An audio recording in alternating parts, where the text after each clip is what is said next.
EVM के मुद्दे पर चुनाव आयोग जितना भी बचने की कोशिश कर रहा है, या कह सकते हैं कि केंद्र सरकार उसे जितना बचाने की कोशिश कर रही है, वह उतना ही गिरता जा रहा है।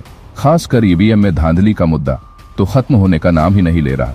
बीजेपी के साथ ही उसके सहयोगियों पर भी आरोप लग रहे हैं कि वह सिर्फ ईवीएम में धांधली के सहारे ही जीत रही है। विपक्ष तो मुद्दा उठा ही रहा है। अब खास बात यह है कि इसमें अब बीजेपी के सहयोगियों का साथ भी विपक्ष को मिल गया है, तो विपक्ष के पास अब सबूतों की भरमार है। और उसी कड़ी में अब एनसीपी शरद पवार गुट के एक विधायक ने बड़ा खुलासा किया है। तो आखिर क्यों एक बार फिर उठने लगा है ईवीएम का मुद्दा? क्यों बुरी तरह गिर गई है बीजेपी और उसके सहयोगी दल? और खासकर क्यों टेंशन में नजर आ रहे हैं देवेंद्र फडणवीस? इसी पर हम आज चर्चा करेंगे। मगर उससे पहले आपने अभी तक चैनल को सब्सक्राइब नहीं किया तो चैनल को जरूर सब्सक्राइब कर ले और वीडियो को भी लाइक कर दे और अपने दोस्तों के साथ ज्यादा से ज्यादा शेयर कीजिए। ईवीएम को लेकर मचा बवाल शांत होता नहीं दिख रहा है। हरियाणा का मामला सुप्रीम कोर्ट में आप जानते ही हैं, तो महाराष्ट्र का मामला अभी निचली कोर्ट और हाई कोर्ट तक पहुंच चुका है और अब सुप्रीम कोर्ट भी पहुंचने की तैयारी विपक्ष ने कर ली है। हरियाणा और महाराष्ट्र चुनाव को लेकर कांग्रेस और इंडिया गठबंधन बेहद आक्रामक दिखाई दे रहा है। मल्लिकार्जुन खड़गे की बात करें तो उन्होंने तो यहां तक दावा कर दिया है कि अब ईवीएम से चुनाव नहीं होना चाहिए। ईवीएम के खिलाफ कांग्रेस पूरे देश में अभियान भी शुरू करेगी और यह विपक्ष एकजुट होकर बैलेट पेपर से चुनाव करने की मांग को दोहराएगा। विपक्ष की इन तमाम तैयारियों के बीच अब शरद पवार गुट के एक नेता है और उन्होंने ईवीएम को लेकर बड़ा दावा कर दिया है। जैसा कि आप जानते हैं कि महाराष्ट्र चुनाव के नतीजे जब से आए हैं तभी से उस पर सवाल उठ रहे हैं। अब चाहे कांग्रेस हो या फिर उद्धव ठाकरे की शिवसेना, सभी का कहना है कि जो चुनाव नतीजे आए हैं उसकी उम्मीद तो हमें थी ही नहीं, ना ही किसी मीडिया चैनल को थी और ना ही किसी सर्वे एजेंसी को।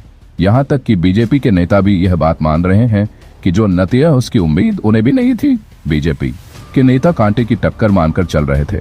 वो ये तो दावा करते थे कि बहुमत उनके गठबंधन को मिल जाएगा, लेकिन अकेले बीजेपी ही बहुमत के करीब पहुंच जाएगी, इसकी उम्मीद किसी को नहीं थी। जिसके बाद कांग्रेस ने तो ईवीएम के खिलाफ हल्ला ही बोल दिया और अब महाराष्ट्र के जिस मरकड़वाड़ी गांव से बैलेट पेपर के जरिए चुनाव कराने के ताजा आंदोलन की शुरुआत हुई है, उसी गांव के विधायक उत्तम जानकर ने 3 बड़े दावे करके खलबली मचा दी है।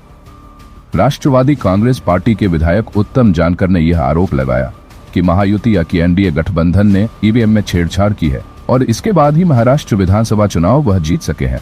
वह सोलापुर जिले की माला शेरत सीट से चुने गए हैं। अब मरकड़वाड़ी गांव इसी विधानसभा सीट में आता है और यह उन्हीं का ही गांव है।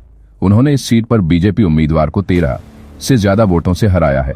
लेकिन हैरानी की बात यह है कि वह अपने ही गांव मरकड़वाड़ी से हार गए थे। यहाँ पर बीजेपी उम्मीदवार को लीड मिल रही थी। बाद में गांव वालों ने इसे लेकर आंदोलन किया था। गांव वालों का दावा था कि गांव में जो 2000 वोट डाले गए हैं उनमें से जानकर को कम से कम 1800 वोट तो मिलने चाहिए थे, लेकिन मिले कितने हैं? मात्र 822। जबकि बीजेपी उम्मीदवार को यहाँ से 1000 से ज्यादा वोट मिल रहे। यानी साफ है कि वोट जनता ने नहीं दिया था बल्कि ईवीएम ने दिया था।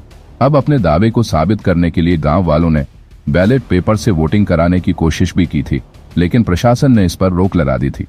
अब प्रशासन ने जब इस पर रोक लगवाई तो सवाल खड़े हो गए कि आखिर किसके इशारे पर प्रशासन ने एक्शन लिया है और जिन लोगों ने वोटिंग कराने की कोशिश की उन पर एफआईआर तक दर्ज कर ली गई। इसके बाद से ही मरकड़वाड़ी गांव चर्चाओं में आ गया है। और अब जो दावे उत्तम जानकर ने किए हैं, सबसे पहले उन दावों के बारे में भी हम आपको बता देते हैं। अब जानकर ने जो पहला दावा किया है वह यह कि अजीत पवार खुद धांधली से जीते हैं। बारामती जो पवार परिवार का मजबूत गढ़ माना जाता है, वहां इस बार कड़ा मुकाबला माना जा रहा था और चुनाव से पहले इसे खुद अजीत भी स्वीकार कर रहे थे। उन्होंने यहां तक कह दिया था कि चुनाव नतीजा किसी के भी पक्ष में जा सकता है। इन दावों के बाद बीजेपी और पूरा एनडीए टेंशन में आ गया है कि अगर यह मामला सुप्रीम कोर्ट पहुंच गया और जांच में धांधली की बात साबित हुई तो कहीं ऐसा ना हो कि फडणवीस को इस्तीफा ही देना पड़ जाए। फिलहाल खबरों में आज के लिए बस इतना ही। अगर आपके मन में कोई भी सवाल है तो हमें कमेंट करके जरूर बताएं। फिर मिलते हैं अगले बड़ी खबर के साथ। तब तक के लिए जय हिंद।